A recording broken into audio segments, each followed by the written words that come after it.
संतप्त मानस शांत हो, जिनकी गुणों के गान में परिवर्धमान मान जिन।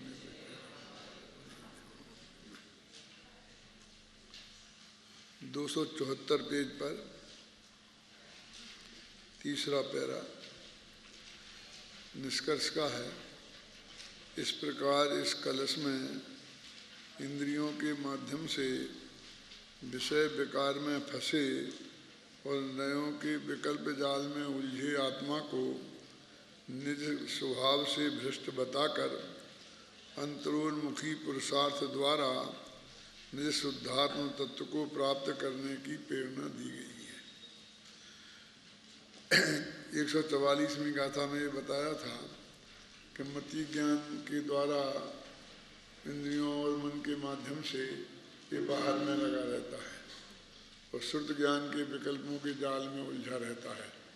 निष्कर्ष में कहा है कि मति ज्ञान के इंद्रियों से अपने विषय को समेट कर और श्रुत ज्ञान के नए विकल्पों का समन करके आत्मसन्मुख होता है, वो आत्मा के अनुभव को प्राप्त करता है। देखो, ये इस कलश की भाषा पुरुषार्थ प्रेरक भाषा होने से ऐसा लगता है जैसे एकदम तीव्र कर्तृत्व के अभिमान से भरी है कि अपने ज्ञान को मति ज्ञान तत्व से समेट लिया, वहाँ नहीं जाने दिया, विकल्पों के जाल का समन कर दिया और अंदर में भगवान आत्मा को ले गया। यदि ये वीर रस में इसका वर्णन करेंगे ना तो वो जो आश्रय अधिकार में या संबर के शुरू में जो समय सार कलश में एक छंद आता है और जिसको पाटनी जी बहुत बोला करते थे, आश्रव पछारो रण खम्भ तूर डालो, है ना, आता ना ऐसा कलश, ऐसा वीर योद्धा और उसने आत्मा को, तो ये तो कवि के कहने का तरीका है। वास्तव में ऐसी कोई उखाड़ पछाड़ कर रहा है, एकदम जांग ठोक के वो खड़ा है, ऐसा कुछ पुरुषार्थ करने की ज़रूरत है, ऐसा कुछ नहीं है। वो तो है तो वही कि उसे इंद्रियों के पर के जानने का विकल्प टूट गया ना, जब आँख से कुछ देखने का विकल्प ही नहीं होगा तो फिर वो आँख क्यों खोलेगा।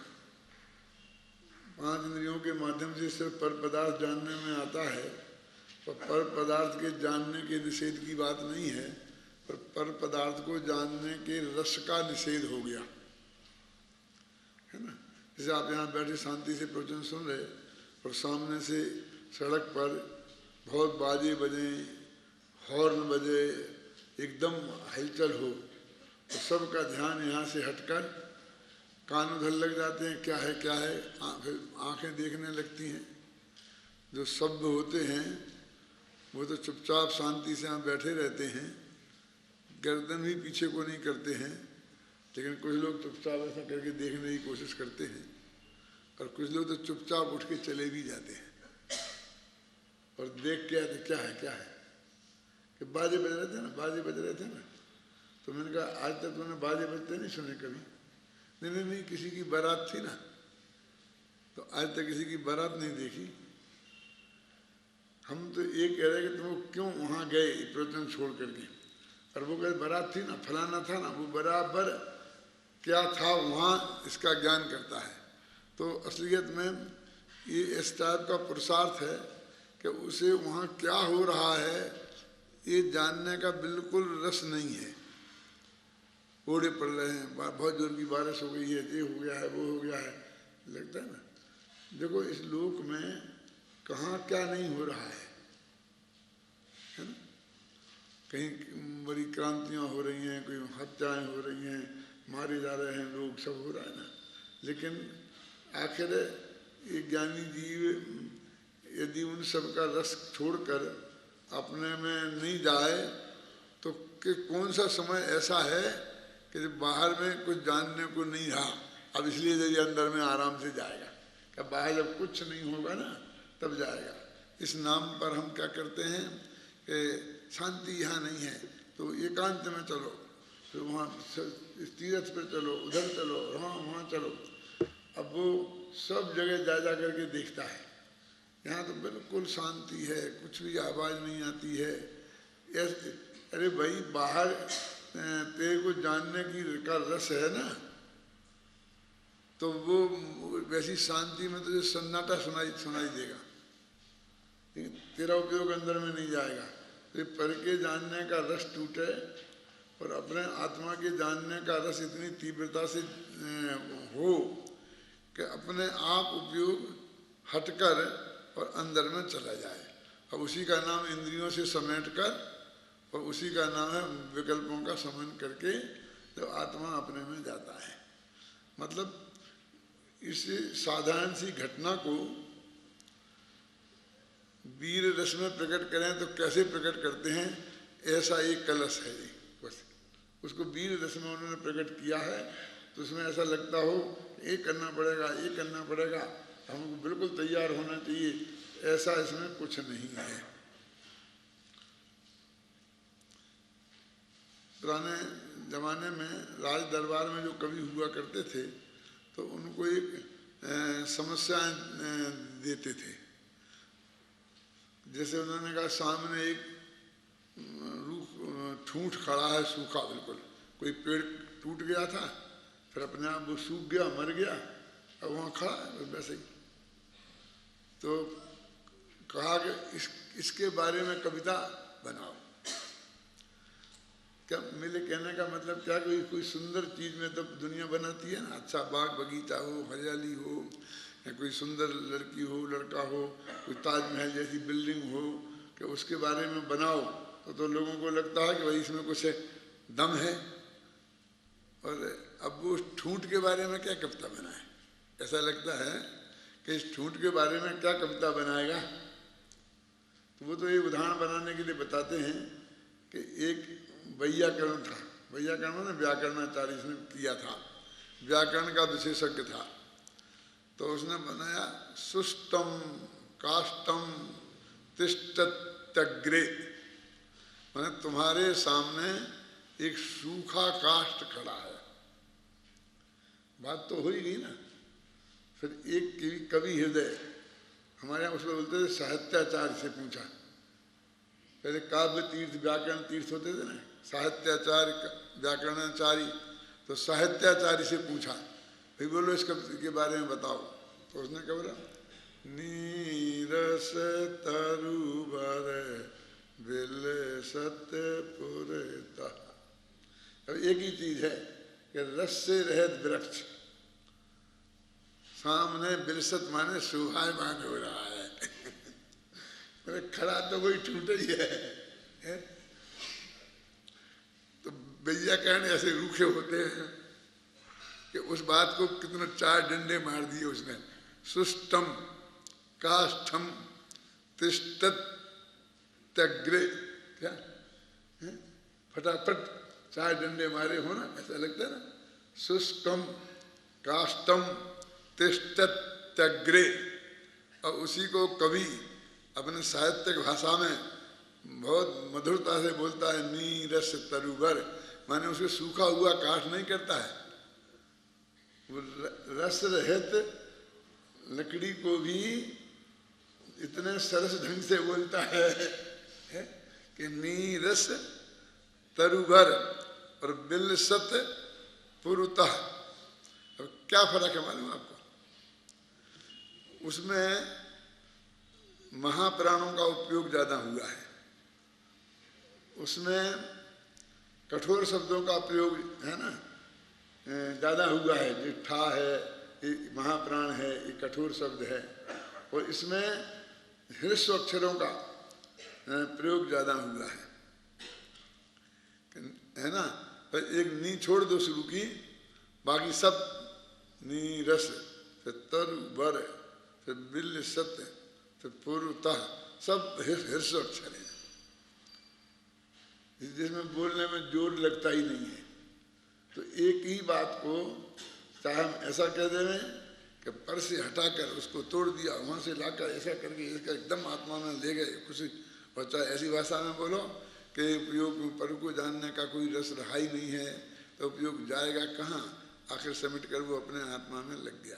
कहने का मतलब बात वही की वही है, इसमें जो भाषा है उससे ऐसा लगता है कि जैसे बहुत बड़ा उग्र पुरुषार्थ करना है हमें तो कुछ करना पड़ेगा।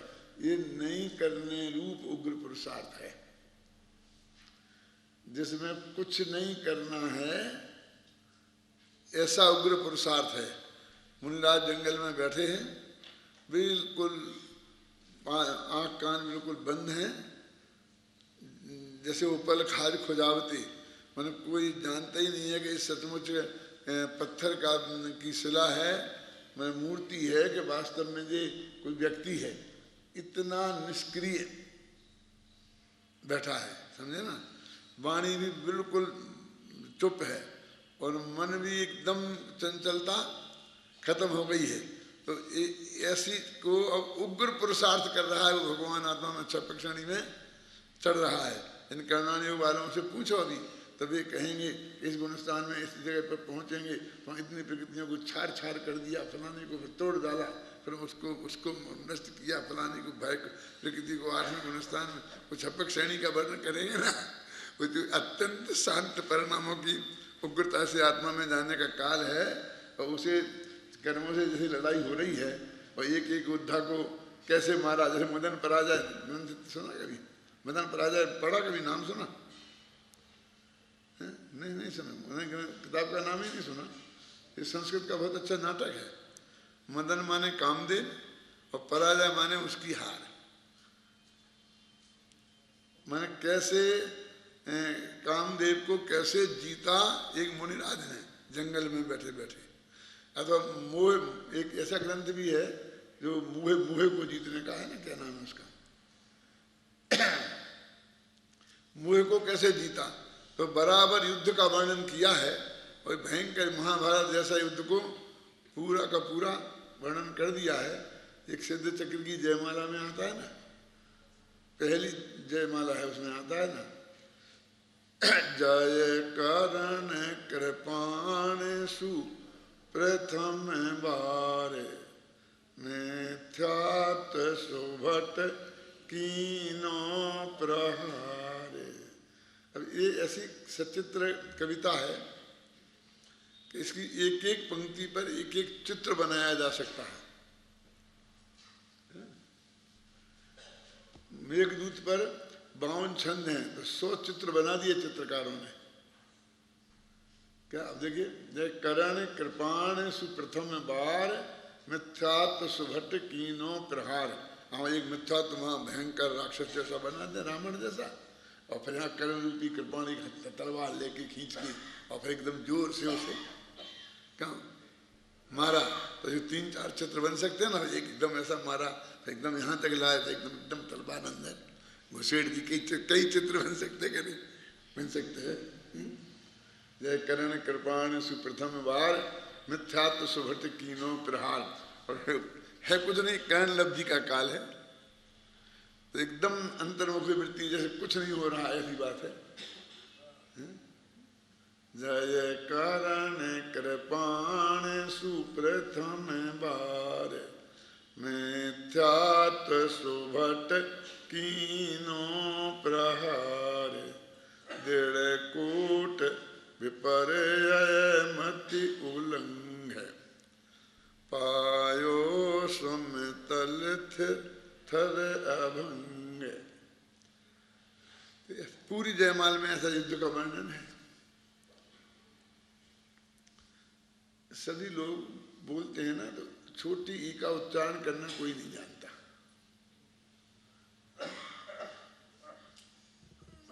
छडाला का पाठ करते हैं ना, तो उसमें जो वो आता है छोटी ई जहाँ जहाँ, उसको बड़ी ई के रूप में ही बोलते हैं और इसलिए वो बहुत भद्दा लगता है। मैंने जैसे मति मति मति को मती बोलते हैं। मती की छोटी ई बोलना जानते ही नहीं है। वो बुद्धि आती है ना, वो छटाला की शुरू की लाइनें ही हैं। ते त्रिभुवन में जीवन सुख चाहे दुख दें भय बंद, कहें श्री गुरु करुणाधार। फिर आगे कोई एक शब्द आता है,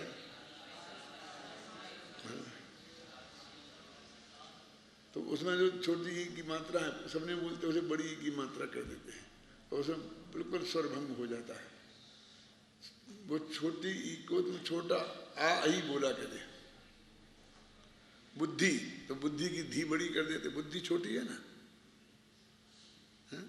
नहीं बोलते हैं सब, यहाँ बोलते हैं जितना आप पाठ करते हो, इसमें भी यही सब गलतियाँ होती हैं। मुझे वहाँ खटकती हैं। जो इन्हें कैसेट तैयार करवाए ना, उनमें भी ऐसी गलतियाँ हैं। क्या एक आध दफे तो मैं खुद बैठा था और मैंने बहुत कोशिश की थी कि ये सही छोटी कीमत, लेकिन नहीं, उन्होंने बोली तो उसे बड़ी ही बोली और फिर मैंने कहा रहने दो, वो वैसे ही चलता है, कोई उपाय नहीं।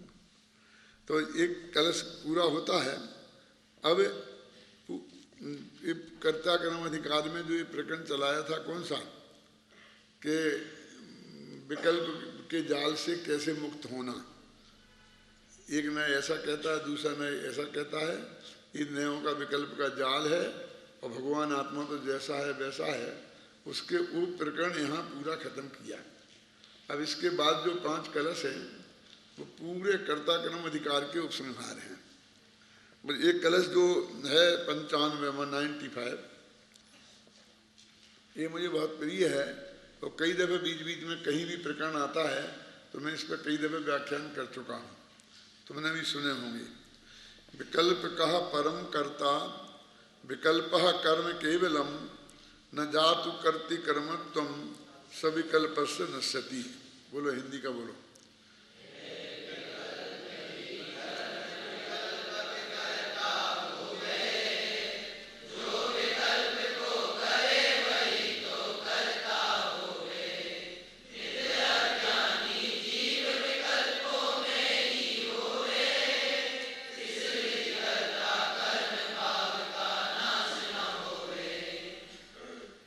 ये कह रहे हैं कि भगवान आत्मा पर का कर्ता तो है ही नहीं, क्योंकि एक द्रव्य और दूसरे द्रव्य के बीच में वज्र की दीवार है, इसलिए पर में तो कुछ करने जा ही नहीं सकता है।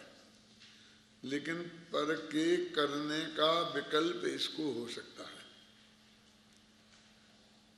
तो जब ये पर के करने के विकल्प में उलझा होता है तो आचार्य कहते हैं कि वो वास्तव में उस विकल्प का कर्ता तो है, लेकिन पर का कर्ता नहीं है। आगे जाकर के ये अज्ञानी जीव की बात है। ज्ञानी जीव तो उसको भी विकल्प खड़े होते हैं, लेकिन वो विकल्पों का कर्ता नहीं होता। नहीं होता माने नहीं बनता। परिस्थिति तो दोनों में एक सी ही होती है। परिस्थिति एक सी होती है माने अज्ञानी को भी करने का विकल्प होता है और ज्ञानी को भी करने का विकल्प होता है। ख्याल में है ना? बाहर से देखेंगे तो दोनों एक से ही दिखाई देंगे, लेकिन अज्ञानी और ज्ञानी दोनों ही पर पदार्थों के तो कर्ता है ही नहीं। लेकिन जो विकल्प हुआ तो अज्ञानी उन विकल्पों का कर्ता है। तो उसका नाम क्या रखा है यहाँ पर? विकल्प कहा, जो है ना, विकल्पक माने विकल्पम करोतीति विकल्प कहा। जो कोई भी चीज वो करता है ना, उसमें का लगा देते हैं, वो उसका कर्ता बन जाता है। तो ग्राहक तो माल का खरीदने वाला, ज्ञायक जानने वाला, दर्शक देखने वाला होता ना, का लगाते। तो अपन ने ऐसे ही बनाया विकल्पक कि विकल्प को करने वाला। तो कहते हैं कि जब कोई आदमी पर के करने का विकल्प कर रहा है तो वो वास्तव में पर का नहीं, उस विकल्प का करता है, और उसका नाम हमने क्या रखा? विकल्पक। तो अब फिर कहेंगे ज्ञायक करता नहीं है और विकल्पक करता है, और है वो एक ही व्यक्ति। उसी को ज्ञान स्वभाव की तरफ से देख रहे तो ज्ञायक कह रहे। तो ज्ञायक तो वो जो उस वक्त विकल्प कर रहा है ना, और जिसे यहाँ विकल्प कहा जा रहा है, विकल्पक कहा जा रहा है, उस समय वो विकल्प होते हुए वो जान भी रहा है ना। तो ज्ञानी तो उस ज्ञान क्रिया का करता है और अज्ञानी उस विकल्प का करता है, और पर का करता न ज्ञानी है न अज्ञानी है। फिर हम बोलते हैं ज्ञायक करता है, तो ज्ञायक नाम क्यों बोलते हो फिर उसे? फिर विकल्पक बोलो, विकल्प का, और पर का है तो पर का करता बोलो, है ना। कुंभकार बोलते ना अपन, वो घड़े को बनाने वाला कुंभक, कुंभकार का होता है, कुंभक से कुंभकारा बन जाएगा ना, तो कुंभक, तो कुंभक माने कुंभम करोती थी कुंभका, तो वो कुंभक मतलब जिसे अपन कुंभक कह रहे हैं वो कुंभक नहीं है, वो विकल्पक है, क्योंकि वो कुंभ घड़ा बनाने का विकल्प कर रहा है, वास्तव में घड़ा बनाने की क्रिया का करता वो नहीं है। और उसी वक्त वो कुमार यदि सम्य दृष्टि हो तो वो ज्ञायक है, वो विकल्पक भी नहीं है और कुंभक भी नहीं है, और वो गायक है। कि तुम कौन हो गए, कुमार हो? नहीं, मैं तो गायक हूं। अब ये गायक आत्मा वाला गायक नहीं है, ये बनते हुए घड़े को देखने वाला गायक है। वो एक ही जगह वो एक घड़ा बना रहा है इस तरह से हाथ से बराबर, ख्याल में ही ना। अब तीन क्रियाएं हो रही, एक घड़ा बन रहा, एक उसे घड़ा बनाने का विकल्प हो रहा, और एक घड़ा बन रहा है और मुझे विकल्प हो रहा है, इसको जान रहा है वो कुमार, है ना। अब कुमार का एकत्व तो किसमें है? घड़ा बनाने की क्रिया में है तो वो कुंभक है। यदि उसका एकत्व उस विकल्प में है तो वो विकल्पक है, और उसका एकत्व यदि जानन क्रिया में है तो वो ही ज्ञायक है। फिर कहेंगे वो घड़ा बनाता हुआ जो कुमार है, यदि वो ज्ञायक है तो उसे बंध नहीं होता, यदि वो विकल्पक है तो उसे बंध होता है, और वो कुंभक है, कुंभक तो है ही नहीं। ये तीन स्थितियां हैं। वस्तु स्थिति एक ही है, सामने से फोटो बनेगी तो एक सी खिंचेगी, तो बाहर कोई अंतर नहीं आएगा, और एक उनके अंतर का अंतर है जो वो यहाँ बता रहे हैं कि विकल्प कहा परम कर्ता, विकल्प कर्म केवलम। अब इसको हिंसक इस शब्द से घटित करें अपन, जैसे विकल्पक है ना ऐसे हिंसक। तो हिंसाम करोतीति हिंसका, तो एक तो वो जिसको मार रहा है और वो मर रहा है, उसकी क्रिया का करता है वो हिंसक, आप समझे ना। तो वो कहते हैं कि वो हिंसक शब्द तो उस हिंसा नामक क्रिया का करता है, वास्तव में उसे जो हिंसा करने का भाव हो रहा है वो उस भाव का करता है। और ज्ञानी है यदि सम्य दृष्टि, तो उसी वक्त न उस हिंसा रूप क्रिया का करता हो रहा है और न वो मारने का भाव हो रहा उसका करता हो रहा है, बल्कि उसके ज्ञान के द्वारा वो उसे जान रहा है, तो वो ज्ञान क्रिया का करता हो रहा है, वो हिंसक, वो ज्ञायक है। कि हिंसक हिंसक नहीं ज्ञायक है, हिंसक हिंसक नहीं हिंसा करने का विकल्प करने वाला है। तो अब यहाँ पर वो प्रकरण बता रहे हैं कि जो विकल्पक, उसका नाम विकल्पक क्यों पड़ा? क्योंकि वो विकल्प का करता है, और विकल्प कर्म केवलम, कि उसका काम क्या है? अपन कहते हैं कुंभक, कुंभक कुम्हार का क्या काम है? अपन छूटते ही गए ना घड़ा बनाना। धोबी का क्या काम है? रजक, तो कहें कपड़ा धोना, ऐसा बोलते हैं कि नहीं बोलते हैं? तो ऐसे ही वो कहते हैं कि उस अज्ञानी का कर्म माने कार्य एकमात्र वो विकल्प है। विकल्प कहा कर्ता और विकल्प कर्म केवलम, और वो विकल्प है उसका कर्म है। कहते पर का वो कर्ता और नहीं है, इसलिए पर में जो कुछ हुआ उसके कारण रंच मात्र भी बंध नहीं होता। वो अपन ने कई दफे उदाहरण दिया है कि सामने एक आदमी की हत्या हो गई और एक आदमी ने ये कहा कि मैं तुझे जान से मार डालूंगा, और कहते हुए गोली चलाई और गोली से वो मर गया। तो किसने मारा, हिंसक कौन है, उसके मरने रूप क्रिया का कर्ता कौन है? अभी इसकी पार्जिंग हो रही है, इसकी जांच हो रही है, इसका पोस्टमार्टम हो रहा है। वो जो डॉक्टर करते हैं ना, वो डॉक्टर ने अवपन करें इसका, तो वो कहते हैं कि वो जो मरा है उसकी क्रिया का कर्ता तो जो मरा है वो ही है। जिसने गोली चलाई, जिसकी गोली उसे लगी और वो मरा, वो नहीं है। तो दुनिया कैसे माने, पागल कहेगी। गवाह सफाए सब मौजूद हैं, फिल्म बन गई पक्की कि उसकी गोली चलाई, उसने वो मर गया बाकायदे। वो कहते नहीं मरा, कहते वो मारने का जो भाव उसने किया था, उस भाव का वो करता है, भाव ही मात्र उसका कर्म है। विकल्पा कर्म केवलम, वो जो उसने भाव किया था वो उसका कर्म है। और यदि वो सम्यक दृष्टि है, सुनना, तो कहते हैं ना वो भाव कर्म है और ना वो क्रिया कर्म है। वो जो ऐसी क्रिया होते वक्त उसके ज्ञान का ज्ञेय बनी, तो वो जानन रूप जो क्रिया हुई वो ज्ञानी आत्मा उसका करता है।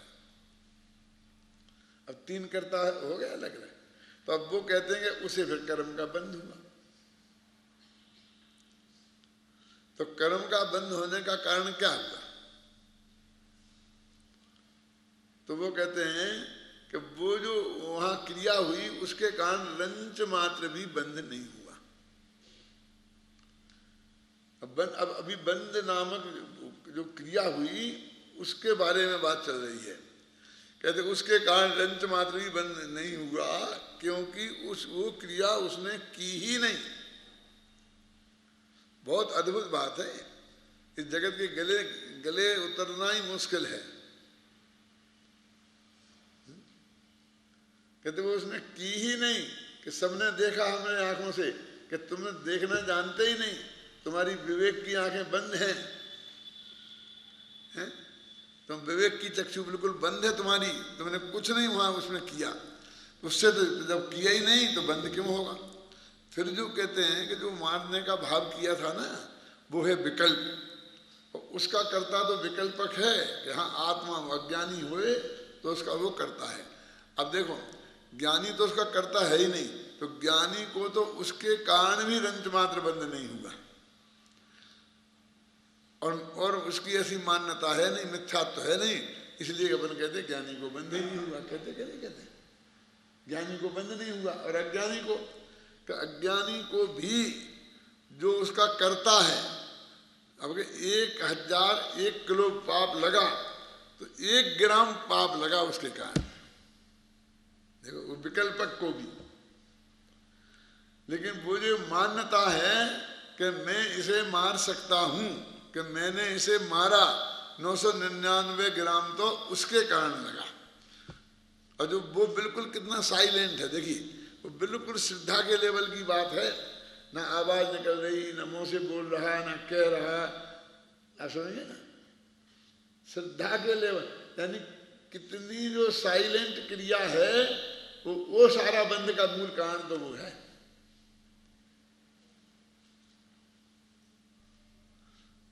ये जो कहते हैं अपन कहते इसमें क्या है कलश में, हे विकल्प ही कर्म विकल्पक करता होवे। वो विकल्पक आत्मा करता है और विकल्प उसका कर्म है, और उससे ज्यादा उसका नहीं है। कि मुल्ला की दौड़ कहाँ तक, कि मस्जिद तक, कि इस अज्ञानी आत्मा की दौड़ कहाँ तक, कि विकल्प तक, बस खत्म।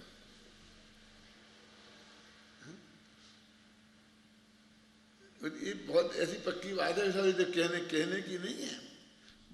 वस्तुता इसके विकल्प करने के कारण पर द्रव्य में रंच मात्र भी कुछ नहीं होता।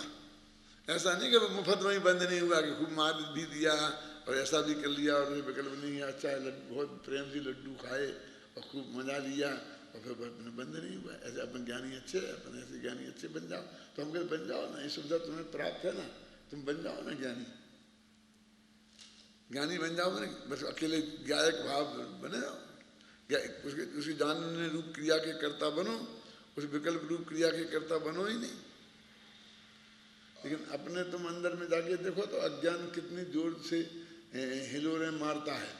मैंने ये मकान बनाया, मैंने ये पैसे कमाए, मैंने ये किताब लिखी, ये मैंने ये किया, मैंने प्रवचन किया, यानी कितने कितने करे में है। और उसको यदि कोई यहाँ पर उसकी सभा हो गए और उसकी जन्म जयंती मनाई जाए, उसकी सभा हो गए और कोई आदमी कहे इनने कुछ नहीं किया, कितनी किताबें लिखी, ये झूठा अभिमान है। क्यों? वो बराबर बिल्कुल वस्तु स्वरूप का प्रतिपादन करे तो सारी सभा को और उसको कैसा लगेगा? बोला छावड़ा जी।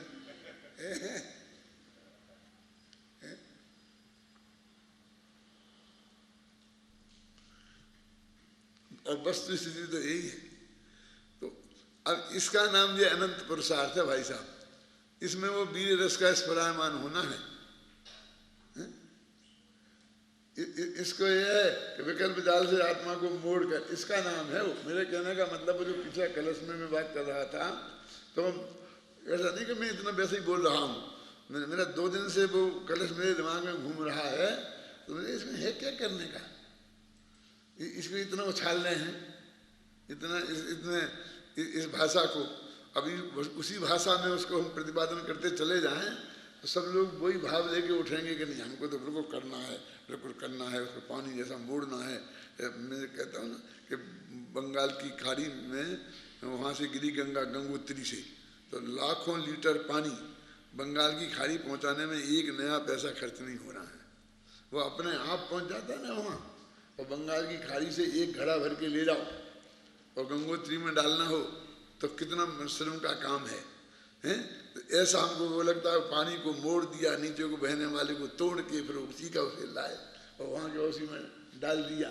क्या वो कहते वो सब एक सहज भाव से होने वाली क्रिया है। वो जंगल में ऐसा पानी धारा में से बिछुड़ता रहता है और फिर लौट के उसी धारा में आकर के मिलता रहता है।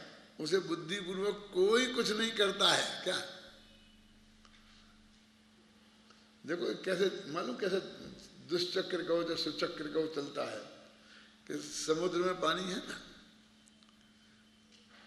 अब वही पानी सूरज की गर्मी से उड़कर भाप बन के बादल बनता है। ये सब जानते कि नहीं जानते हैं? और वो नमक सब समुद्र में रह जाता है और वो सूरज की गर्मी सिर्फ पानी को उड़ाती है। देखो खारे पानी को नहीं उड़ाती है, क्या करती है? क्योंकि वो बरसात का पानी फिर वो मीठा होता है। फिर वो पानी उस दरिया में से उड़ता है और उड़ता आकाश के बहुत ऊपरी हिस्से तक चला जाता है। फिर वो वहाँ से जो भी हवा का निमित्त बना, जो भी कुछ भी, और आकर के कहाँ समुद्र से, मैंने बंगाल की खाड़ी माने समुद्र, और वहाँ से बिल्कुल गंगोत्री माने हिमालय के ऊपर जहाँ से गंगा निकली है, वो वहाँ तक बादल पहुँचते हैं कि नहीं पहुँचते? वो सब नीचे से ऊपर कोई जाना हुआ है ना पानी, पहले समुद्र में से ऐसा उड़ा और फिर वो ऐसा चला, और चलते चलते कितनी लंबी यात्रा करता है, और फिर वो वहाँ जाके समुद्र पर समझ लो वहाँ पे बिल्कुल बर्फ जैसा पत्थर बन के जम जाता है। और फिर वहाँ से धीरे धीरे पिघलता है और फिर तुम्हारी जमीन पे से होते होते होते फिर उसी बंगाल की खाड़ी में जाता है। अब वो खेतों में जाता है, बीच बीच में सिंचाई होती है, पेड़ों में जाता है, नींबू का रस बनता है, आम का रस बनता है, कितनी कितनी कितनी सब चीज़ों में, मेरा मतलब है कि नहीं? और लौट करके फिर वहाँ पहुँच जाता है। फिर वो चक्कर कौन करता है? इसे भगवान करते रहते होंगे, नहीं?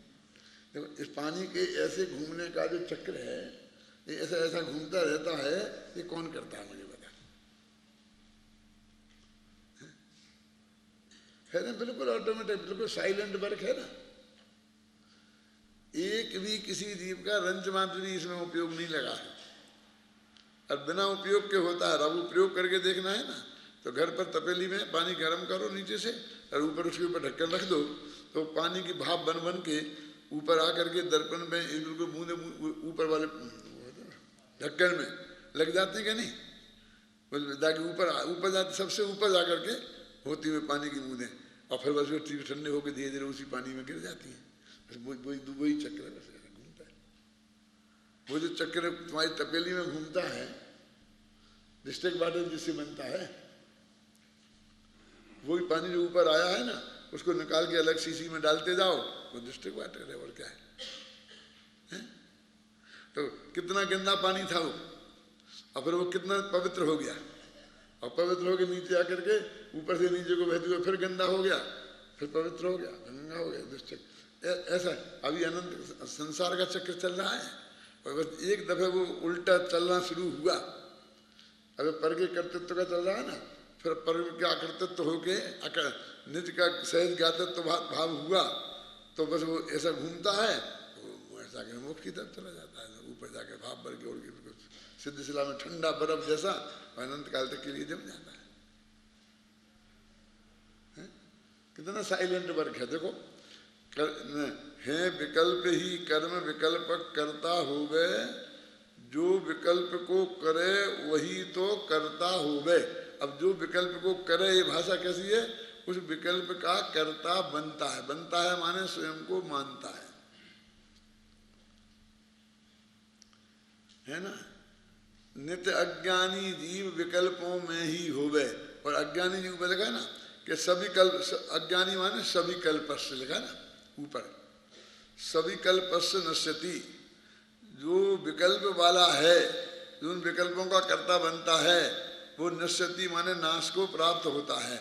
नाश को प्राप्त होता है माने विकल्प आदि रूप परिणमित होता रहता है, बंद होता है, चतुर्गति में घूमता रहता है। और न जातु कर्ति कर्मत्वम, वो कर्ता कर्मपना का भार उसके माथे से कभी नहीं हटेगा। क्या इसके लिए कृमल परिवार ने लिखा ना कि आज तक ऐसा कोई बेटा नहीं हुआ है कि जो बाप के बोझे को उतार ले ले। क्यों? वो कहता है बेटा मैं तैयार हूँ, अब आप छोड़ दो सब, आप बिल्कुल आओ मत ऑफिस में, देखो ही मत, यहाँ करो ही मत। हाँ ठीक है ठीक है ठीक है, तुम भी कर, तू कर, पूरा ही कर, मैं तो तेरे को सौंप दिया है। हाँ बस अपन दोनों जने मिलके करेंगे, क्या डबल काम हो जाएगा। वो कहाँ निवृत्त होता है बोलिए? क्योंकि उसे निवृत्त तो होना ही नहीं है, कोई नहीं है इसलिए निवृत्त नहीं होना है।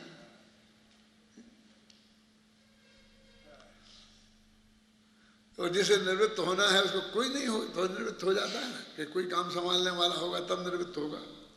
अपने हजारों उदाहरण शास्त्रों में भरे पड़े हैं कि वो चक्रवर्ती थे, इतना 6 खंड का राज्य था, लड़ाई लड़ते लड़ते लड़ते और वहीं पर वैराग्य हो गया। क्यों?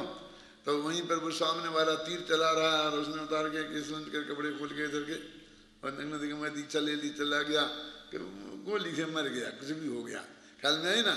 वो उसने कहा कि कौन संभालेगा, कौन देखेगा? वो संभालने वाला तो पीछे पड़ा है ना तेरे, वो तुझे मार कर राज्य लेगा तो सबराजी राज्य संभालने के लिए ले रहा है कि बर्बाद करने के लिए? ये तेरे सामने चुनाव में खड़ा है जान ठोक कर, तो वो जो चुनाव जीत के फिर वो प्रधानमंत्री बन के वो देश को बर्बाद करने के लिए प्रधानमंत्री बन रहा है कि देश को संभालने के लिए? क्यों?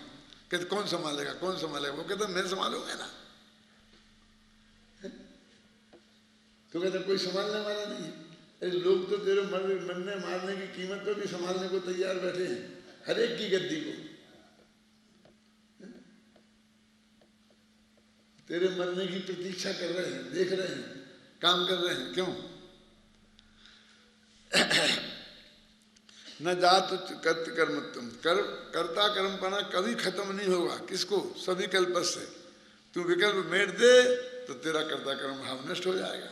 एक बिल्कुल अंतर में साइलेंट होने वाली अनंत क्रांति है। ये जैन दर्शन जो सम्य दर्शन है वो ऐसी साइलेंट क्रांति है कि जिसमें कुछ उखाड़ पछाड़ होना ही नहीं है।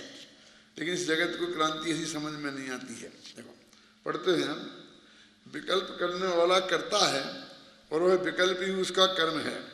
इस प्रकार सविकल्प पुरुषों का कर्ता कर्म प्रवृत्ति कभी नष्ट नहीं होती। तात्पर्य यह है कि जब तक विकल्प भाव हैं तब तक कर्ता कर्म भाव है, और जब विकल्पों का अभाव हो जाता है तब कर्ता कर्म भाव का भी अभाव हो जाता है। इसे उल्टा भी कह सकते हो कि जब तेरा कर्ता कर्म भाव का अभाव हो जाएगा तो तेरे विकल्प भी धीरे धीरे समन होने लगेंगे। जब तेरे को एकदम कर्तृत्व का विकल्प है तो विकल्प खड़े होते हैं, बहुत बहुत बहुत बहुत बहुत। जिसको जिस तरह का भाव से वो परिणमित होता है उसे उस तरह के ही विकल्प खड़े होते हैं। वो उदाहरण दिया जाता है ना कि सुबह कोई महिला है तो वो उठती है तो उठते ही उज्जैन आँख खुलती है कि सपने में भी यही विकल्प आता है कि 4 मेहमान आ गए हैं, अब मुझको खाना बनाना है, मुझे चाय पानी का पूछना है, ये करना है, ये करना है, सब बच्चों को जल्दी तैयार करके स्कूल भेजना है। तो सुबह से उठते ही, सोते में उठते ही उन्हीं विकल्पों से घिर जाती है कि नहीं घिर जाती है।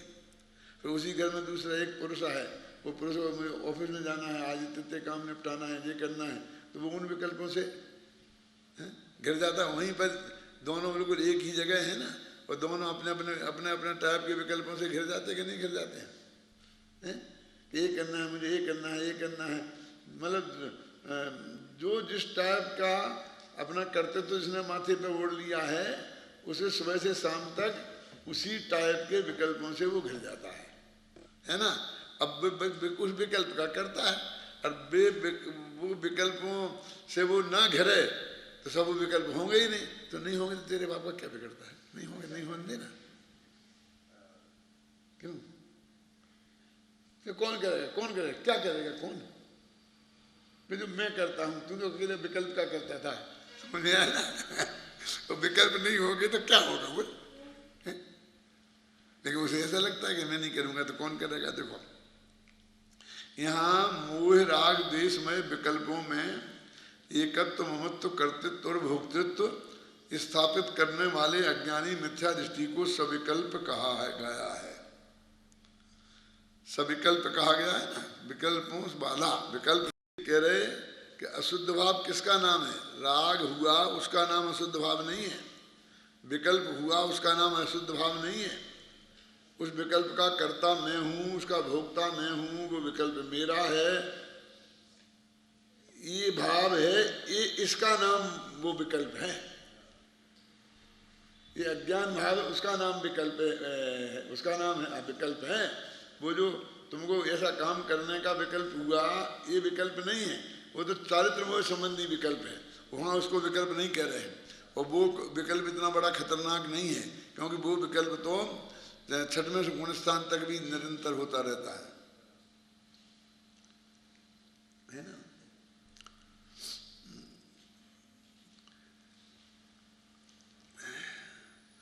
अतः इनका कर्ता है और सम्मदृष्टि के भाव नहीं है, अतः इनका कर्ता नहीं है।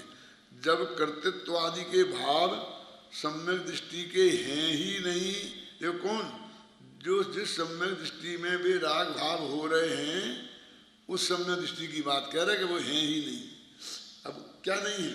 करने का विकल्प तो हो रहा है, और विकल्प में कर्तृत्व नहीं है। हमको लग रहा है कि जबरदस्ती वो बराबर विकल्प किए जा रहा है, और मान रहे हैं विकल्प है, और फिर कह रहे हैं विकल्प नहीं है, विकल्प नहीं। अब बहुत बड़ा अंतर है। शिखर जी में यही तो हुआ था कि सब कहते थे कि भाई वो रागादिक करता है, लेकिन रागादिक का करता नहीं है। तो मैंने कहा जिस रागादिक का करता नहीं है, वो रागादिक कहाँ कर रहा हो रहा उसके? वो तो मिथ्यात्व जन्य रागादिक का करता नहीं है, अब वो तो उसके हो ही नहीं रहा है, इसमें क्या गजब हो गया? यानी उसको हम बहुत बड़ी समस्या समझते हैं कि रागादिक का करता ज्ञानी जीव नहीं है। तो वो राग हो रहा, हाँ हो रहा है, तो वो हो रहा है, फिर करता कैसे नहीं है? अरे भाई, हम जिसका करता नहीं है कह रहे, वो मिथ्यात्व संबंधी राग कह रहे, अनंतानुबंधी राग कह रहे, और जो राग हो रहा वो प्रत्याख्यान अप्रत्याख्यान संबंधी है। एकदम कितना अंतर है। अब वो समझ रहा है कि भाई उसके बहुत बड़ा अन्याय है कि अज्ञानी वही राग करे तो उसे बंद हो, ज्ञानी वही राग करे तो उसे बंद नहीं हो, और फिर क्रिया पे लाओ तो फिर और ही गजब हो जाता है कि अज्ञानी ने भी उसे बंदूक चलाई और मारा, ज्ञानी ने भी विषय भोग भोगा, ज्ञानी ने भी लड्डू खाए, और उसे बंद नहीं हो रहा। क्यों? अरे अज्ञानी तो उसका कर्ता बन रहा, इसकी वजह से बंद हो रहा, और वो उसका कर्ता है भी नहीं और बन भी नहीं रहा। तो वो जो अंदर श्रद्धा के अंदर में उसका जो भाव है, और उसका वो पता उसको ख्याल में नहीं आता है ना। कलश टीकाकार के उत्कथन से तो हो गया ना। अब कर्तृत्वादि भाव सम्यक दृष्टि के हैं ही नहीं, तो अब उनका कर्ता किस प्रकार हो सकता है? तात्पर्य यह है कि मिथ्या दृष्टि के मिथ्यात्व संबंधी रागादि हैं और वह उनका कर्ता है, और सम्यक दृष्टि के मिथ्यात्व संबंधी रागादि हैं ही नहीं, अतः वह उनका कर्ता भी नहीं है। कितनी सीधी सरल बात है। सम्यक दृष्टि के जो चारित्र मोह संबंधी रागादि भाव अभी विद्यमान हैं, उनकी बात यहाँ नहीं की जा रही है। यहाँ तो रागादि भावों में एकत्व मत्व कर्तृत्व भोक्तृत्व भाव रूप रागादि परिणामों की बात है। बहुत स्पष्ट लिखा है, स्पष्ट बोल रहे हैं, लेकिन जिसको नहीं समझना है वो नहीं समझेगा, कुछ उपाय नहीं है उसका। वो ध्यान से पढ़ता ही नहीं, ऐसे मानो कैसे मशीन जैसा पढ़ता चला जाता है और उसे बिल्कुल भाव भाषित नहीं होता, कभी कभी ऐसा लगता है। इस स्पष्टीकरण को ध्यान में रखते हुए कभी वह बनारसी दास जी नाटक समय सार में इस छंद का भावानुवाद इस प्रकार करते हैं। देखो पढ़ो भाई।